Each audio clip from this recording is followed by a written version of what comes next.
বিসমিল্লাহির রহমানির রহিম। অন্যরকম বিদ্যাপীঠের পক্ষ থেকে সকলকে শুভেচ্ছা ও স্বাগতম জানিয়ে এই ভিডিওটা শুরু করতে যাচ্ছি। এই ভিডিওতে আলোচনার বিষয় বাংলা দ্বিতীয় পত্র সমাস নিয়ে। আজকের এই ক্লাসটি উচ্চ মাধ্যমিক এবং আলিম শ্রেণীর জন্য তৈরি করা হয়েছে। প্রিয় শিক্ষার্থী বন্ধুরা, এখানে ২০টি সমস্ত পদ দেওয়া হয়েছে। এই সমস্ত পদগুলির সমাস সহ ব্যাসবাক্যের নাম উল্লেখ করা হবে। প্রিয় শিক্ষার্থী বন্ধুরা, ভিডিওটা সম্পূর্ণটা দেখবে। এখানে যে ২০টি সমাস রয়েছে, সমস্ত পদ রয়েছে, এই সমস্ত পদগুলি অত্যন্ত গুরুত্বপূর্ণ, পরীক্ষাতে বারবার এসেছে। আমি এখানে বাছাইকৃত ২০টি সমস্ত পদ তোমাদের কাছে উপস্থাপন করতে যাচ্ছি। তোমরা মনোযোগ সহকারে ভিডিওটা সম্পূর্ণ শুনবে। প্রথম শব্দটা হলো চিরসুখী। চিরকাল ব্যাপী সুখ। দ্বিতীয় তৎপুরুষ সমাস। চিরস্থায়ী। চিরকাল ব্যাপী স্থায়ী। দ্বিতীয় তৎপুরুষ সমাস। ফলান্ন। ফল মিশ্রিত অন্ন মধ্যপদলোপী কর্মধারয় সমাস। যে সমাসের সমস্ত পদের মধ্যে মধ্যের পদটা লোপ পায় তাকে বলে মধ্যপদলোপী কর্মধারয় সমাস। তাহলে মিশ্রিত পদটা লোপ পেয়েছে ফলান্নের মধ্যে, অতএব এটা মধ্যপদলোপী কর্মধারয় সমাস। তারপরে শব্দটা দেখো, দেশান্তর।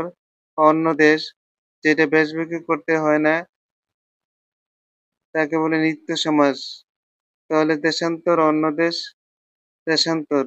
যুগান্তর অন্য যুগ, ভাবান্তর অন্য ভাব, এগুলি হলো নিত্য সমাস। কিন্তু তেপান্তর, তেপান্তর, তেপান্তর, তেপান্তরটা আবার দ্বিগু সমাস, অর্থাৎ তিন প্রান্তের সমাহার। তাহলে আমরা কি বলেছি, যদি কোনো শব্দের শেষে অন্তর থাকে সমস্ত পদের শেষে, তাহলে সেটা হবে নিত্য সমাস, কিন্তু তেপান্তর ব্যতিক্রম।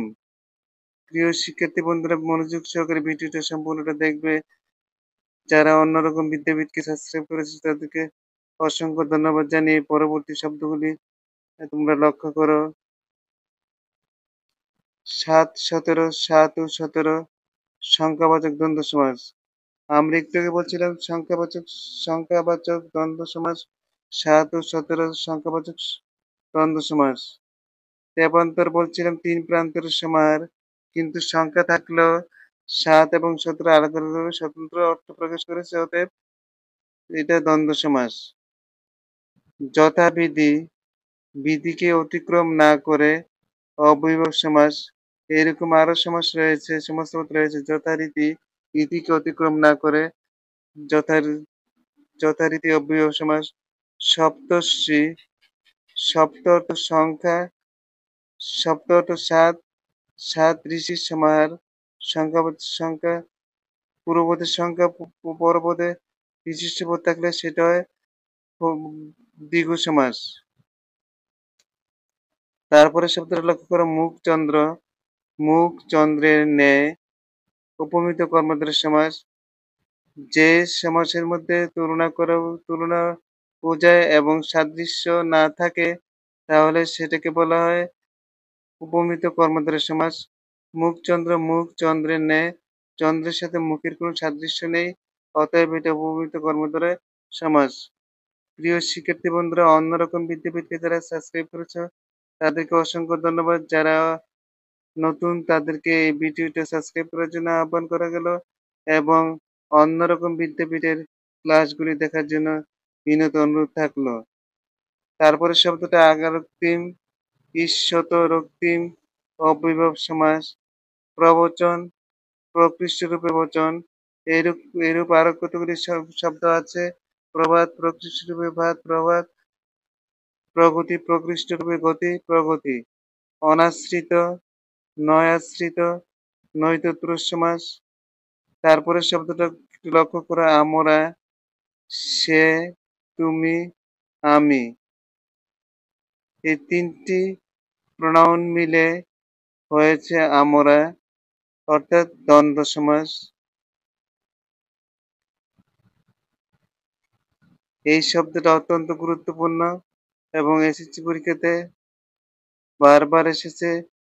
তারপরের শব্দটা আরো গুরুত্বপূর্ণ নবরত্নের সমাহার। নবরত্নের সমাহার। অর্থাৎ নবরত্ন ৯ এখানে ৯ সংখ্যা বোঝানো হয়েছে নবরত্নের সমাহার। এখানে নব বলতে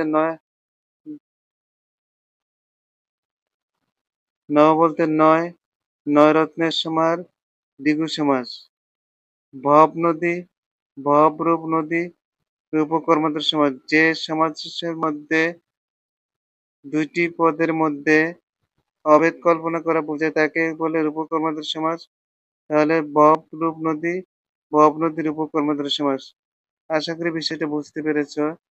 তারপরের শব্দটা লক্ষ্য করো, অত্যন্ত গুরুত্বপূর্ণ শব্দ যেটা পরীক্ষাতে অনেকবার এসেছে, নদীমাতৃক। নদীমাতৃক, নদীমাতা যার। নদীমাতা যার নদীমাতৃক বহুব্রীহি সমাস। প্রবাদ, প্রকৃষ্টরূপে বাদ, প্রাদি সমাস। সবান্ধব, বান্ধবের সহিত বর্তমান, বহুব্রীহি সমাস। কোন শব্দের মধ্যে যদি স থাকে তাহলে সেটা বর্তমান অর্থ প্রকাশ করে। সহিত স থাকলে সহিত বর্তমান অর্থ প্রকাশ করে। তাহলে বান্ধবের সহিত বর্তমান, সবান্ধব, বহুব্রীহি সমাস। গৃহস্থ, গৃহে থাকে যে, উপপদ তৎপুরুষ সমাস। প্রিয় শিক্ষার্থী বন্ধুরা, অন্যরকম বিদ্যাপীঠকে যারা সাবস্ক্রাইব করেছো তাদেরকে অসংখ্য ধন্যবাদ জানিয়ে পরবর্তী সমস্ত পদগুলি একটু লক্ষ্য করো। সশস্ত্র অস্ত্রের সহিত বর্তমান। আমরা একটু আগে বলছিলাম স যদি থাকে তাহলে কি হয়? সহিত বর্তমান। তো অস্ত্রের সহিত বর্তমান সশস্ত্র, বহুব্রীহি সমাস। পঙ্কজ, পঙ্কে জন্মে যা, উপপদ তৎপুরুষ সমাস। নীলাম্বর যার, বহুব্রীহি সমাস। প্রিয় শিক্ষার্থী বন্ধুরা, ২০২৫ সালে এসএসসি পরীক্ষার্থী যারা রয়েছে তাদের মঙ্গল কামনা করে আজকের মতো এখানে সমাপ্ত ঘোষণা করলাম।